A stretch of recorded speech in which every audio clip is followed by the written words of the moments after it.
Assalamualaikum warahmatullahi wabarakatuh. Perkenalkan, nama saya Mutiara Salwa dengan NIM C0E024026. Baiklah, di sini saya akan membahas tentang pengertian KUP, hak dan kewajiban WP dan Fiskus, serta NPWP dan NPPKP. Kita masuk ke materi yang pertama, yaitu pengertian KUP.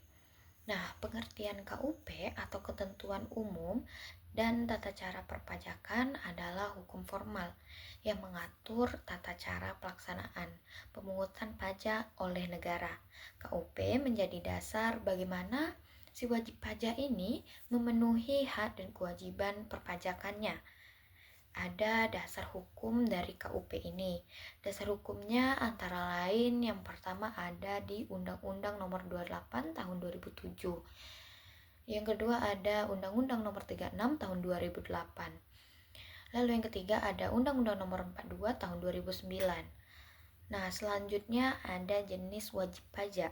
Wajib pajak atau WP dibagi menjadi beberapa kelompok.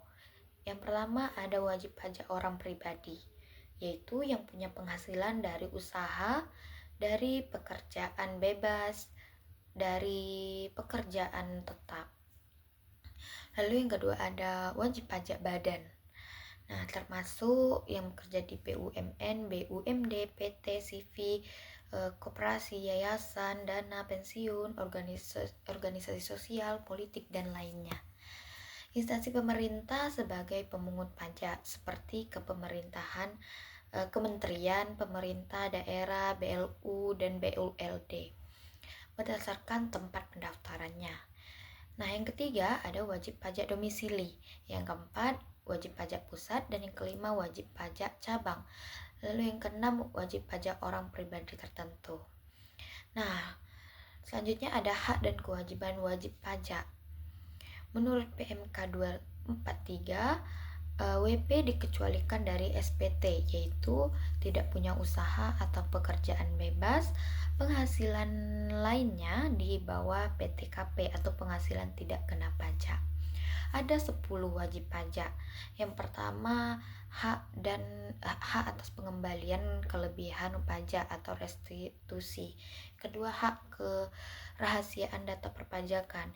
Yang ketiga ada hak mengajukan asuransi atau penundaan bayar pajak. Yang keempat, hak perpanjangan waktu dan penyampaian SPT. Yang kelima, ada hak mengajukan pengangguran angsuran PH pasal 25. Lalu yang keenam, ada hak pengurangan PBB atau misalnya korban bencana atau veteran. Yang ketujuh, ada hak pembebasan pemotongan atau pemungutan PPh. Yang kedelapan ada hak pengembalian pendahuluan pajak bagi WP patuh. Yang kesembilan ada hak atas pajak yang bertanggung pemerintah. Lalu yang kesepuluh ada hak memperoleh insentif PPN, misalnya barang seperti buku, kapal, pesawat, dan kegiatan di kawasan berikat. Selanjutnya ada tugas dan wewenang Fiskus atau pejabat pajak. Fiskus adalah pejabat pajak yang memiliki kewenangan untuk yang pertama, penerbitan surat ketetapan pajak atau SKP. Yang kedua ada penerbitan surat tagihan pajak atau STP. Yang ketiga ada penerbitan keputusan terkait pajak.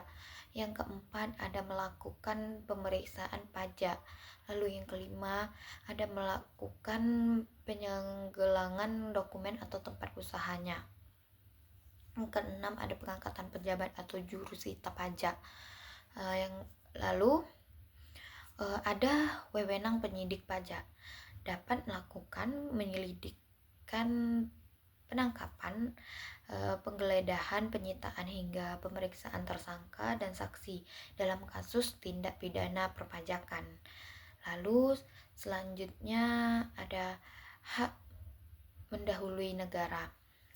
Jika si wajib pajak punya utang pajak dan utang pribadi, maka negara berhak didahulukan untuk menagih pajak. Hak ini diatur dalam Undang-Undang Nomor 6 Tahun 1983, Undang-Undang Nomor 19 Tahun 2000, Hak mendahului berlaku untuk seluruh tagihan pajak, bunga dan benda kecuali biaya perkara lelang atau penyelamatan barang. Namun, hak ini hilang setelah 2 tahun jika fiskus tidak menagih dengan surat paksa. Materi yang terakhir yaitu NPWP dan NPPKP. Kita masuk yang pertama, NPWP atau nomor pokok wajib pajak. Nomor pokok wajib pajak adalah identitas resmi perpajakan bagi orang pribadi atau badan manfaat (NPWP). Persyaratan administrasi atau seperti kredit bank, SIUP, paspor, investasi saham, rekening bank. Mempermudah urusan perpajakan atau restitusi, pengurangan pajak, pelaporan, pemotongan lebih rendah. Sedangkan NPPKP atau nomor pengukuhan pengusaha kena pajak adalah nomor identitas untuk pengusaha kena pajak atau NPKP, yaitu pengusaha yang wajib memungut dan melaporkan PPN dan PPNBP. Fungsi NPPKP yaitu sebagai identitas PKP, sebagai tanda kewajiban PPN atau PPNBM sebagai alat pengawasan administrasi perpajakan. Selanjutnya ada penghapusan NPWP dan pencabutan PKP. NPWP dapat dihapus jika yang pertama wajib pajak meninggal dunia, yang kedua wanita kawin tanpa pemisahan harta, yang ketiga ada warisan sudah dibagi, yang keempat badan usaha dibubarkan, lalu yang kelima BUT kehilangan status, yang keenam PKP dapat dicabut jika pindahan alamat badan dibubarkan tidak memenuhi syarat lagi sebagai PKP PKP. Lalu kesimpulan dari materi yang saya paparkan adalah KUP adalah hukum formal yang berisikan peraturan-peraturan mengenai tata cara pelaksanaan pemungutan pajak oleh negara yang berhubungan dengan pemungut pajak. Adalah orang pribadi atau badan meliputi pembayaran pajak, pemotongan pajak, dan pemungutan pajak yang mempunyai hak dan kewajiban perpajakan sesuai dengan ketentuan peraturan perundang-undangan perpajakan, dan fiskus yang memiliki hak dan kewajiban dan wewenang dalam mencapai tujuannya untuk terlaksananya pembayaran pajak. Nomor pengukuhan PKP atau NPPKP merupakan nomor identitas pengusaha kena pajak atau PKP yang disematkan saat pengusaha dikukuhkan sebagai PKP lewat surat pengukuhan PKP. NPWP merupakan identitas wajib pajak baik pribadi maupun badan yang merupakan identitas atau bukti kepesertaan dalam melakukan hak dan kewajiban perpajakan yang memiliki manfaat dalam penyelesaian administrasi dan dipermudah dalam pengurusan pajak.